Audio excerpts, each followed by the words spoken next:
Friends, Antony waste ने अपने IPO का अनाउंसमेंट दोबारा कर दिया।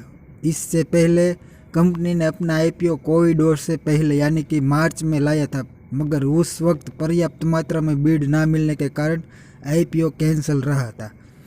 और अगर आप इस आईपीओ में पैसा लगाना चाहते हैं तो आपके लिए एक बात जानना बहुत ज़रूरी है, जो कि इसकी ईपीएस में छुपी है, और इस पर मैं अपना व्यू भी रखूँगा।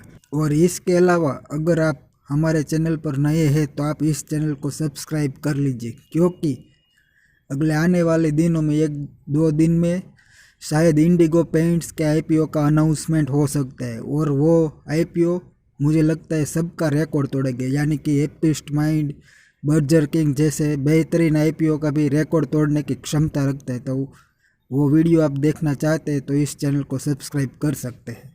फ्रेंड्स, कंपनी की अगर बात करें तो लगभग 15-17 साल से कंपनी वेस्ट सेगमेंट में काम करती है। Door to door waste collect करने का और उसके लिए ट्रांसपोर्टेशन सेवा मुहैया कराने का कंपनी का मुख्य काम है, जिससे कंपनी को लगभग 60% से भी ज़्यादा इनकम होती है।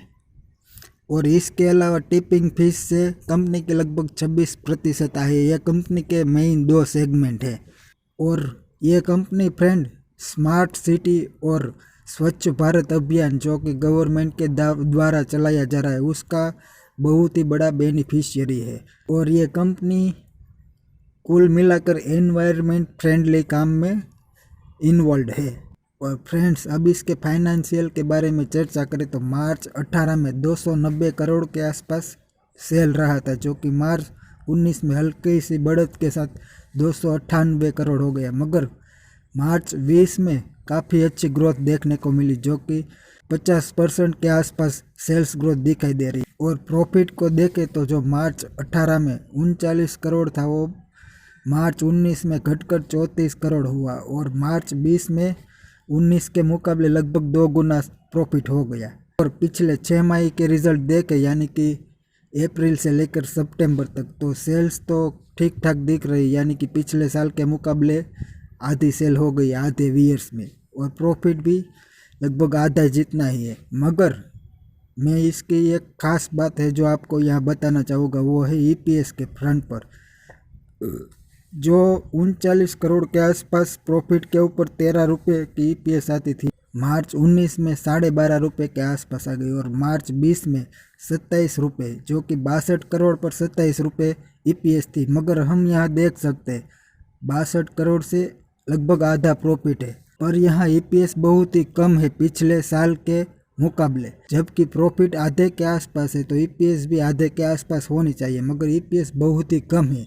तो उसका रीज़न क्या है, मैं उसके बारे में आपको दिखाना चाहूँगा। फ्रेंड्स, आप यहाँ 27 रुपये वाले कॉलम में देख सकते हैं, जो कि 31 मार्च 2020 तक का है, जहाँ 1.5 करोड़ कुल शेयरों की संख्या बताई जा रही है। और पिछली 6 माह में आप देख सकते हैं जो 1.5 करोड़ शेयर थे वो 2.5 करोड़ के आसपास हो गए। इसी वजह से ईपीएस कम दिखाई दे रहे हैं, मगर इसको समझना बहुत ज़रूरी है अगर हम शेयर के वैल्यूएशन को देखें तो। फ्रेंड, इस शेयर का प्राइस बैंड 313 से 315 रुपये रखा गया है।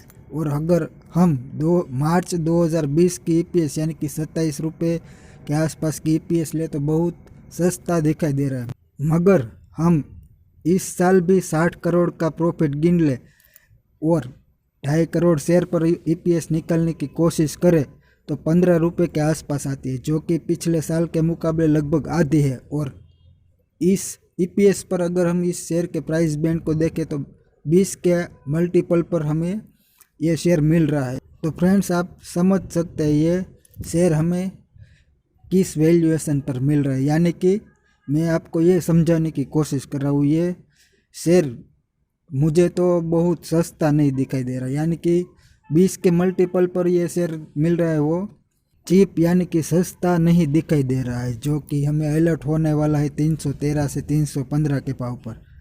मगर आप लॉन्ग टर्म इन्वेस्टर है तो आप यहाँ देख सकते हैं जो मार्च 2019 के मुकाबले मार्च 2020 में काफ़ी अच्छा ग्रो की थी कंपनी।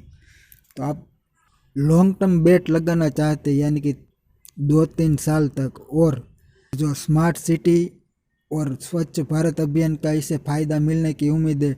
उन सभी बातों को अगर आप सोचें और इसके अलावा इस कंपनी की फ्यूचर में मुझे तो लगता है काफ़ी ज़रूरत पड़ेगी, क्योंकि आने वाले दिनों में हमारा देश स्वच्छता की ओर आगे बढ़े, इसी तरह का सरकारों के द्वारा कदम उठाए जाते रहेंगे। पर इस साल तो मुझे इस कंपनी से बहुत बड़े ग्रोथ की उम्मीद ना के बराबर दिखाई दे रही है।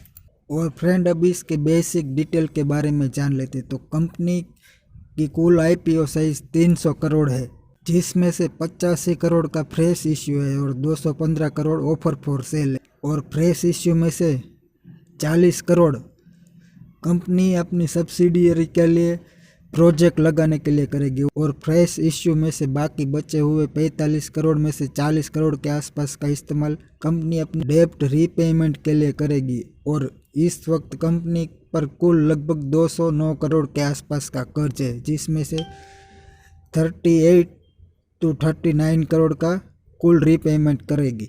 और यह आईपीओ 21 दिसंबर से 23 दिसंबर तक खुला रहेगा और प्राइस बैंड 313 से 315 क्या रहेगी। और 47 शेयर्स का लॉट रहेगा, जिसमें आपको मैक्सिमम 14,805 रुपये की ज़रूरत पड़ेगी।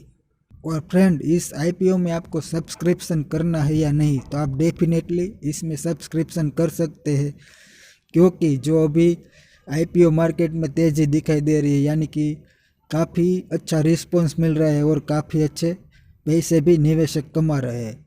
मगर इसमें बहुत ज़्यादा प्रॉफिट की उम्मीद ना रखें आईपीओ के लिस्टिंग के दिन, क्योंकि जैसे मैंने आपको आगे ईपीएस के बारे में थोड़ा डिटेल में बताया, तो ये शेयर ऑलरेडी 20 से भी ज़्यादा पी मल्टीपल पर मिल रहा है।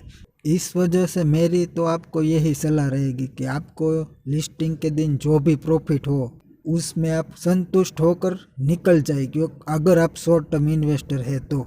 और अगर यदि आप लॉन्ग टर्म इन्वेस्टर है तो हमें 2019 के मुकाबले 2020 में काफ़ी अच्छी सेल्स ग्रोथ और प्रॉफिट ग्रोथ देखने को मिली। अगर आप 2-3 साल तक के लिए इस कंपनी में इन्वेस्ट कर सकते तो डेफिनेटली करिए, क्योंकि मुझे लगता है इस कंपनी में आगे आने वाले दिनों में काफ़ी अच्छी डेवलपमेंट देखने को मिल सकती है। तो फ्रेंड्स, आज के वीडियो में बस इतना ही। मिलते हैं अगले वीडियो में।